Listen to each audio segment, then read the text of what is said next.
Hi everyone, welcome back to the Scrapbooking Photographer. Linda's my name, and today I'm joining in a YouTube hop for rainbow magic, and this month the colour is red. So the first thing that came to mind when I thought about red was my 50th birthday, because I wore a red dress which we actually searched all over the world for at different times and travels. It was something on my list for a long time. We ended up finding it just in a boutique just down the road. So these are the photos that I'm going to work with my husband and my mum. And I've got lots of different red leftovers. I've got my stamp pads, some stickles and pearls, shimmer brush, and this is the container that I keep all my red offcuts in. So there's lots of different shades and things in there. I'm also going to try and use some embossing folders and some stencils.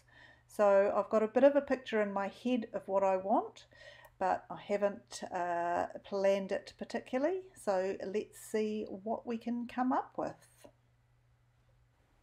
The basic design that I have in my head has my photos on a central square with lots of red squares around the outside.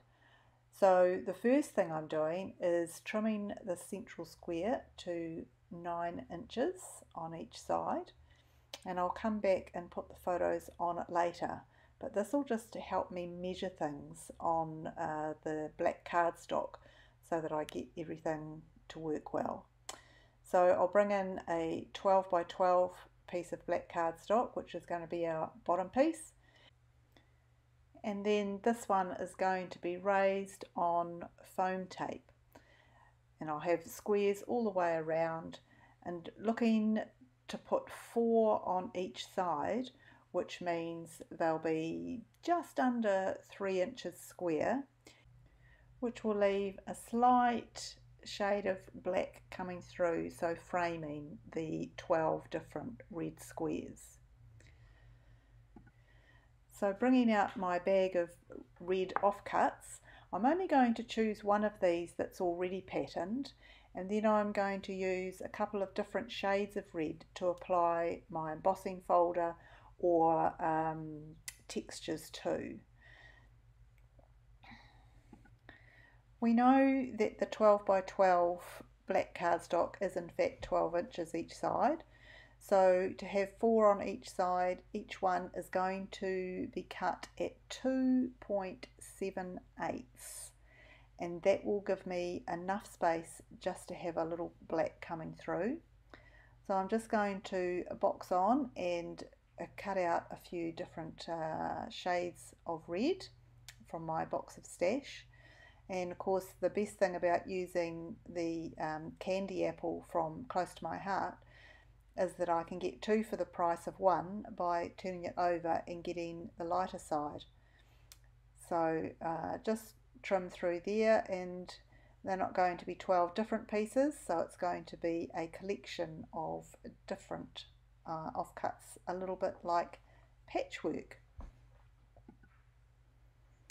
And when all 12 are cut, I'll bring them back to the 12 by 12 piece of black cardstock and just put them in different spots to see where I want them to lie. So just really randomly putting them down, but also making sure that I don't get 2 in the same place. And when I'm finished adding the textures and things, I can guarantee they won't be the same order when I put them back in anyway. So, but I know that there's enough there to mix it up. So that's all good. And this is what we will have on our base layer. But the first thing I want to do is add some textures and stenciling and things to the plain ones, not to the pattern ones. And the first thing I'm going to do is bring in these stencils and use them with some modelling paste. I like the hearts and I like the flowers. So I'm just going to move over to my all-purpose mat and add some texture paste to pretty them up. So to use the texture paste, I'm just going to rub a little piece of this ink onto the all-purpose mat. It's candy apple, and I know that because the texture paste is white, it's going to lighten the colour of the candy apple a bit to a more orangey red, but that doesn't worry me too much because it will blend quite well with some of the lighter colours in my mum's shirt. So I'll just gradually mix it with the palette knife and bring in a little bit more ink when I need it, so that I get the quantity of paste that I need. But it's amazing how far a little bit will go. So just mixing it all together with the palette knife, and then I'll bring in a piece of card, and the first one I'm going to do is the hearts. So holding it in place and making sure it's nice and flat and not moving, I can spread the paste over the hearts and get it into all the little holes, and then make sure I take all the excess off the plastic, because that's how we make it go the distance into the other pieces that we want to do. So that looks cool, and then just to carry on with the lines, lining it up, and again holding it in place and doing the bottom half. I will do 2 squares with the hearts on them, but I'll only show one in the video. It's the same technique. So I'll just put that one to one side so that it can dry off, and then after cleaning that stencil I'll bring in another one, and I've also changed my ink colour to scarlet, and I'm using a darker red this time to put the darker red on. So just again lining up the flowers where I want them, and spreading the paste over the holes, turning it around, and you can see through it so you can decide where you want things. And again I'll do 2 of these also in the same colour coordinations and leave them to dry. And for the next technique on another couple of pieces of card is the shimmer brush. So if I was working with a bigger piece of paper, I would put it into my splash box, but because this is a small square, I'm hoping to get away with using the brush on the all-purpose mat and being able to clean up afterwards. So because the shimmer brush is on red, I imagine the bulk of what we see when it's dry will be the silver. So again I'll do that for 2 pieces, and then move on to some heat embossing. So to start with, I'm using the piece of sponge that came with the stamp set, and then a piece of scrap paper that's going to catch the leftover embossing powder, and just using the Versamark glue, stamping different shapes onto one and then changing stamp onto the other. And I'm going to use red embossing powder to sprinkle over the top of them, and then heat to dry them off. So I'll just mention at this stage too that there's a lot of other people doing this rainbow magic hop today, so please remember to go and check out what they're doing for this topic of red. It's a bit easier colour than some of the other ones that we've had, certainly easier than orange, so it'll be interesting to see what people come up with. So I'm just going to brush off little bits that have gone astray, tip the leftover back into the wee pot, and then we're ready to dry them off with the blower. Using the blower on this embossing powder is like magic as you watch it turn into an embossed glittery look, which is what we want on these 2 other squares. The shimmer brush is still looking a bit splodgy, so I'll try and give that a little bit of a dry, but it'll be whatever it'll be. So we can bring them back to the base page now, and I'm just spreading them around the outside the way we envisaged, and then I can start sticking them down.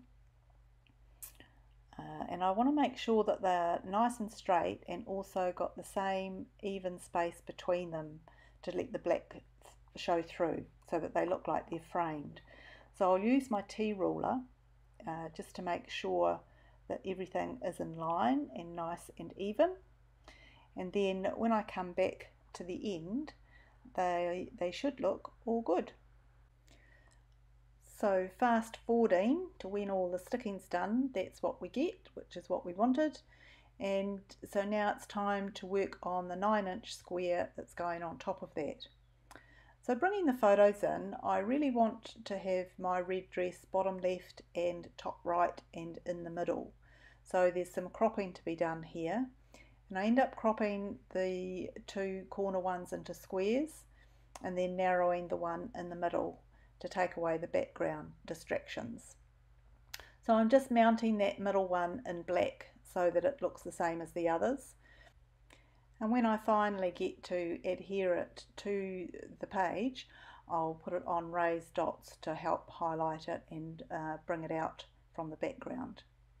But you'll notice with white core cardstock, on the black it's worth just going around the outside with your ink pad, just like I'm showing here, because it gets rid of that white centre that comes when the black cardstock is white core. And once I'm finished going around the outside of this, I'll be ready to get the candy apple or the red cardstock that I'm going to use for embossing. And I'm just going to randomly cut some pieces that are big enough to fit in an embossing folder and not necessarily fitting specifically to the size yet. So I'll take the sponge layer out of my blocks and then using the embossing folder that I'm going to use and put the red cardstock in there and then run it through the cuddle bug. I just love the way the cuddle bug does the embossing, and you get both an embossed side and a debossed side. But we're going to use this side, which is the embossed side, and just to measure it up now that it's already embossed so that we can turn it around and decide which part we want on display the best, and then trim it up by measuring just with very light pencil marks. That's what I do, and then stick it in place so that we've still got that black frame theme going on around the outside of it. I'll do the same with the other one. So again, just using my pencil just where it needs to go so that I can trim just inside the pencil mark to save having to erase it, and then stick that into the other corner, and then we can put, as I mentioned before, the little narrow photo on raised dots just to give it a little bit of a lift and further adding to all the textures that are already on this page.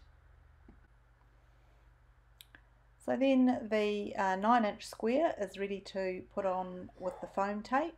So again, just in every corner, and I do put some in the middle too so it doesn't sag and it holds its own height in all the different spots.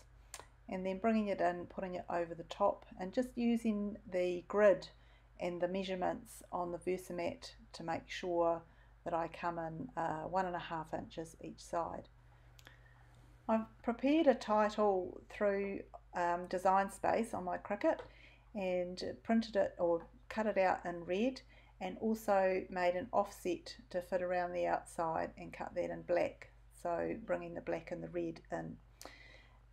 On the bottom right hand corner I wasn't quite sure what I was going to use, and then I remembered these die cuts that I've had in my cupboard for probably about 20 years, maybe even longer, but they just fit the bill here, so I'm really glad I still had them.